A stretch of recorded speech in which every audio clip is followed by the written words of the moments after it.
نحمده ونصلي على رسوله الكريم.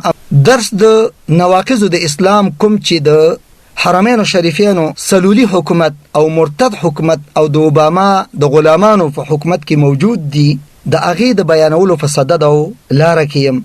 د هغې د بیانولو لړۍ شروع ده او دغه ارتدادونه او دغه نواقض الاسلام د اسلام او د لا اله الا الله ماتونکي څیزونه نه یوازې دا چې سعودي حکومت په کافر کیږي او نور حکومتونه تی بچیږي، نه، چې کله د حرمین شریفینو په سلولی او مرتد حکومت کې دا نواقض موجود دي، نو په نور ملکونو کې خو خامخا موجود دي. نور ملکونه خو خامخا په طریق الاولا کافر دي. پنځم ناقض د اسلام ماتونکی څیز کوم چې د حرمین شریفینو سلولی حکومت کې وجود لري، هغه د ربا سود حلالول دي.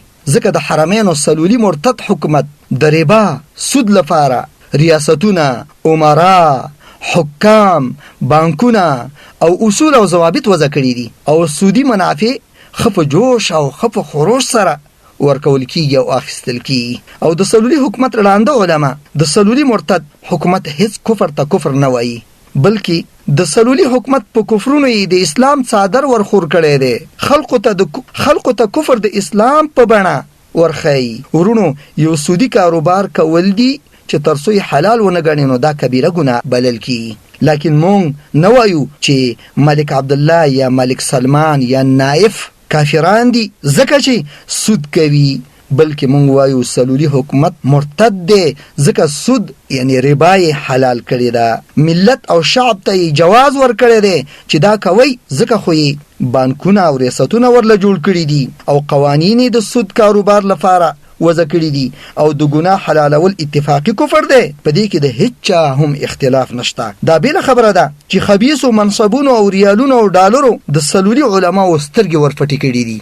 اسلام ته کفر، مسلمان ته کافر او خارجي وایي، خو بالعکس کفر ته اسلام وایي او کافر ته دوست وایي. او دغه سودی کاروبار او د حکومت دغه ناروا کار باندې اعتراض کوونکې مجرم بولل کی. نو که دوی چرته هم د ممبر په سر یا د ریډونه دا نه دی ویلي چې زمونږ چې ای ملته، ای شعبه، ربا حلاله ده، سود حلال دی، څوک دومره احمق نه چې خپل کفر پر ریډو باندې اعلانوي. لیکن دوی لیکلی دي چې په سلو کې به دومره منافع وي، په زرو کې به دومره منافع ورکل کیږي، په 1 لاکھ کې به دومره منافع ورکل کیږي او په دې کار باندې اعتراض کوونکې مجرم بولل کیږي. حتی دغه بانک چې د ربا او د سود او د حرامو ځای دی، د دې نوړول، دې ته ضرر رسول دا غټ جرم دی.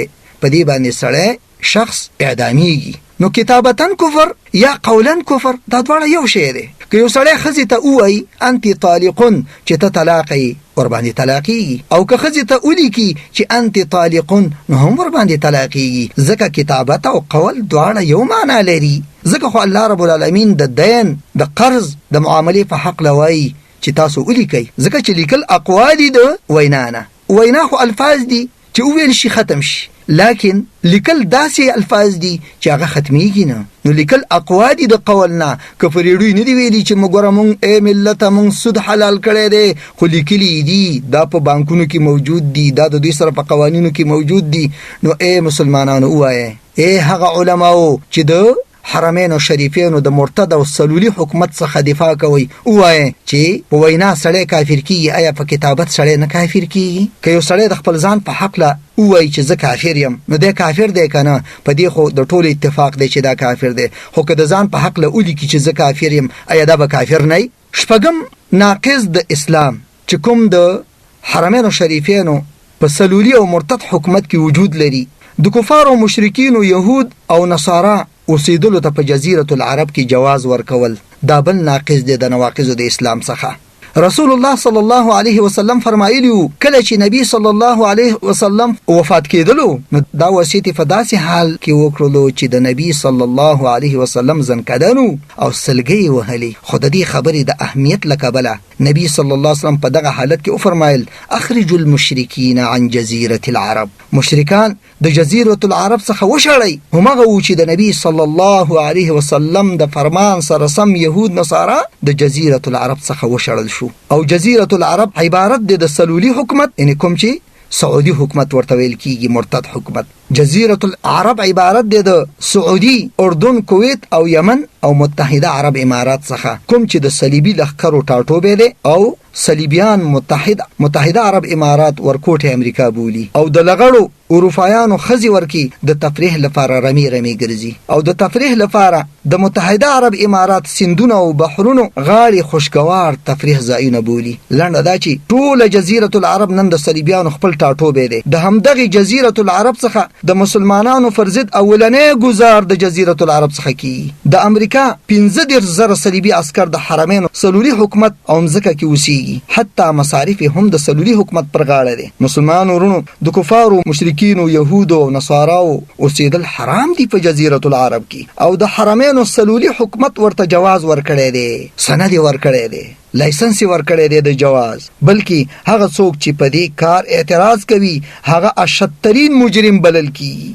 يهود او نصارا ته جواز ورکوي، ویزې ورکوي د اوسېدلو لپاره په جزیرة العرب کې، او روافض او شیعاګانو ته جنسیت ورکوي. د خطیف شیعه او د ابها شیعه له چا څخه پټ نه دي. آیا شیعه چې په یمن کې اوسېږي کافر دی؟ شیعه چې په عراق کې اوسېږي کافر دی؟ شیعه چې په سوریه کې اوسېږي کافر دی؟ لیکن که په جزیرة العرب کې اوسېږي او د حرمینو شریفینو په سلولي حکومت کې اوسېږي، او خطیف او ابها چې د سعودي عرب مشهوري منطقې دي هلته اوسېږي، نو بیا مسلمان دی. انا لله و انا الیه راجعون. د بل ځای مسلم موحد سلفي ته د دې اجازه نشته چې سلولي ځمکه کې اوسي، مګر دا چې د اوسېدلو قیمت به ورکوي، هغه هم محدود زمانې لپاره پرې اوسېدل خرڅېږي چې عام خلک ورته اقامه وای. لیکن بل طرف ته د سعودي کافر مرتد شیعه او علمانیان د سعودي جنسیت لري او په سلولي مځکه کې خدمزي شرک او کفر کوي. سلولي حکومت که رښتیا د توحید او د اسلام حکومت وي نو ولې ورکی يهود، نصارا، د دوی قنصلیتونه، د دوی سفارتونه او د دوی لښکرې او شیعاګان اوسېږي، ولې دوی نه وباسي؟ ولې دوی نه وباسي د جزیرة العرب څخه؟ ایا دوی په دې کار قادر نه دي؟ که نه وي قادر نو بیا خو دوی حکومت نه دی. حکومت وای دی ته چې هغه قادر وي، قدرت ولري، سلطه ولري، بلکې دوی به بیا غلامان وي. او که حکومت وي نو خامخا ورسره دا قدرت شته، لیکن دوی په دې کار راضي دي او پرې خوښ دي، او د دوی اوسېدل په جزیرة العرب کې د سلولي حکومت زمامدارانو جایز کړي دي او حلال کړي دي، بلکې واجب کړي دي. ای مسلمانانو، یو حرام او ګناه کار ته چې سړی حلال وای، ایا دا کفر دی که نه دی؟ دا د ټول امت مسلمه په اجماع سره کفر دی. لیکن که یو حرام کار واجب وګرځي نو دا به بیا کفر نه، چې حرام حلال کی دا خو کفر دی اتفاقا. نو آیا چې حرام واجب کړي نو دا به کفر نه اتفاقا؟ وم ناقض، وم د اسلام ماتونکي او د لا اله الا الله ماتونکي کار چې د حرمینو شریفینو په مرتد اداره کې، د حرمینو شریفینو په مرتد حکومت کې موجود دی، وجود لري، نو د سلولي حکومت هم ناقض د شرک او کفر مواضع تعمیرول او اجازت ورکول دي. د حرمینو سلولي حکومت په سلولي مځکه کې يهودو او نصاراو د قنصلیتونو او سفارتونو د جوړولو اجازت ورکړی دی، او په دغه ځایونو کې په الله کفر کیږي، او دغه ځایونه د سلولي حکومت په اجازه او مستقیمه پاملرنه جوړیږي او تکمیلیږي. او همدغه رنګ د شیعاګانو حسینیات امامباړي یا امام بارګاهي چې ورته وایي، یعنی د شیعاګانو د جماعتونه د حرمینو د سلولي حکومت په اجازت جوړیږي، او دا حقیقت دی چې د سنیانو جماعتونه چې جوړیږي نو هم د حرمینو د سلولي حکومت څخه اجازه اخیستل ضروری وي. نو د شیعاګانو د جماعتونو جوړول خو خامخا د سلولي حکومت څخه به اجازت اخلي، او شیعه حقیقي کافر دی. د سلولي حکومت غلام مولایان او شيوخ او وړاندې مفتیان هم ورته کافر وایي، او د شیعه په جماعتونو کې یقیني ډول شرک اکبر کیږي، یا حسین یا علی مدد اوازونه کیږي، او د شرک دغه مواضع د سلولي حکومت په اجازت کې. آیا دا د شرک تحلیل نه دی؟ آیا دا په شرک راضي کېدل نه دی؟ په شرک راضي کېدل شرک نه دی؟ حتی د سنیانو جماعتونه د سلولي حکومت د اجازې پرته نشي جوړېدی. نو آیا د شیعاګانو حسینیات او د هغوی امامباړي او د هغوی د شرک جماعتونه دا د سلولي حکومت د اجازې پرته جوړېدی شي؟ چې کله هغوی اجازت ورکړي د شرک موضوع ته چې دا تعمیر شي او آباد شي کوم ځای کې چې د الله باندې شرک کیږي او کفر کیږي، نو آیا دا د سلولي حکومت رضایت نشو په دغه شرک او کفر باندې؟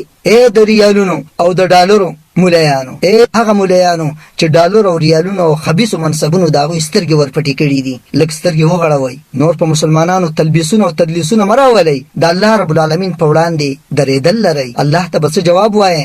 کفر ته اسلام او اسلام ته کفر مه وایه، اسلام ته اسلام او کفر ته کفر ووایه، مسلم ته مسلم او کافر ته کافر ووایه. بل ناقض د اسلام چې کوم د سلولي حکومت د حرمینو شریفینو په مرتد حکومت کې وجود لري، هغه لوبې او ګانې یعنی سندرې حلالول، سندرې حلال ګڼي. دا حقیقت دی چې د سندرو ویل یا اوریدل ګناه ده تر څو چې ورته حلال ونه ویل شي، لکن د حکومت له طرفه اجازت ورکول سندرغاړو ته چې سندرې ووایي او ملت او شعب ته اجازت ورکول چې سندرې اوري، دا تحلیل دی د ګناه او ګناه حلال ګڼل اجماعي او وفاقي اتفاقي کفر دی.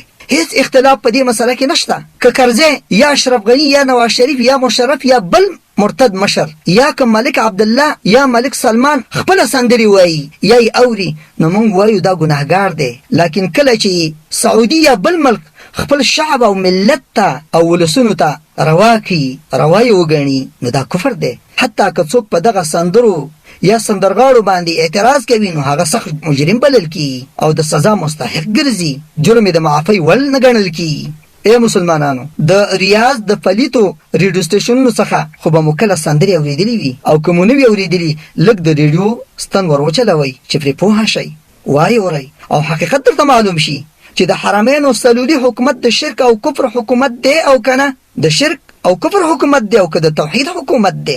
دا خو د حرمینو شریفینو د سلولي حکومت حال دی. لکن پاکستان او افغانستان کې خو د سندرو سره سره فلمونه هم چلیږي، حتی کامل بربند یا نیم بربند او حکومتونو د سینماګانو اجازتونه ورکړي دي. اے طاغوتي علماو، د ډالرو مليانو، اے عقیده او عزت پلورونکو مليانو، آیا داسې حکومت هم مسلمان کېدلی شي کوم چې د دغې فحشاو او بربندیو اجازت ورکوي؟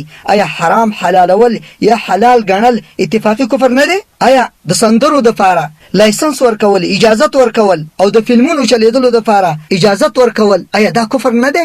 دا کفر حلالول نه دی؟ دا ګناه حلالول نه دی؟ آیا دا کفر نه دی اتفاقي؟ بل ناقض د نواقضو د اسلام نه کوم چې په حرمینو شریفینو سلولي او مرتد حکومت کې موجود دی. د حرمینو شریفینو سلولي حکومت کې بل ناقض د نواقضو د اسلام څخه هغه مخلوط نظام دی په سلولي جامعاتو کې. خائن الحرمین الشریفین ملک عبدالله عدو الله علیه لعنت الله یو پوهنتون جوړ کړلو په نام د جامعة ملک عبدالله، او ملک عبدالله اعلان وکړلو چې جنکۍ او هلکان به یو ځای په مخلوط نظام کې سبق وایي، یعنی اجنبي هلک او اجنبي جنۍ به په یو کمره کې په یو ټیبل ناست وي او سبقونه به وایي، لکه د امریکا یا یورپ په شان. او د هیئت کبار العلماء یو عالم چې په دې اعتراض وکړلو هغه د 3 وظایفو او مناسبو څخه عزل کړی شو، دا یې سزا شوه. او حتی دا واقعه د پاکستان په اخباري ورقو کې هم لویو سرخیو سره چاپ شوه. که یوه ښځه یا یو سړی د فردي اجنبي سره یوازې کېدل کوي او د اسلام حکم مراعات نه کوي، نو دا خو جرم دی، ګناه ده، تر څو چې حلال ونه ګڼي. لکن حاکم چې شعب ته ولس ته دا کار جایز کړي، اجازت ورکړي، او که په دې کار څوک اعتراض کوي نو هغه مجرم ګڼل کیږي او حتی د وظیفو څخه معزولیږي. اے سلولي شيوخو، اے د ریالونو په نشو خمارو شيوخو، آیا دا استحلال نه دی؟ ګناه حلالول اجماعي کفر نه دی؟ اے د رفو او منصبونو په نشه مستو مليانو، آیا دا کار ستاسو حکومتونو نه دی کړی؟ آیا تاسو ورته دا زوال او مزلي فتوی نه دی ورکړي؟ اے د امت مسلمه مظلومو مسلمانانو، اے غولول شو مسلمانانو، تر څو به د دغې ډالرو او د ریالونو په ملیانو باندې تیروځئ، تر څو به تاسو ته په کفر باندې د اسلام جامه او څادر راغوړوي. راشئ خپل اسلام د سره تازه کوي، راشئ په صدق سره د خلافت اسلامیه لیکو ته راشئ. اے د ډالرو ملیانو، راشئ د سره لا اله الا الله ووایئ او د دې لا اله الا الله په سوري کې حقیقي ژوند تر سره کوي. وصلي اللهم وسلم على النبي محمد وعلى آله وصحبه أجمعين.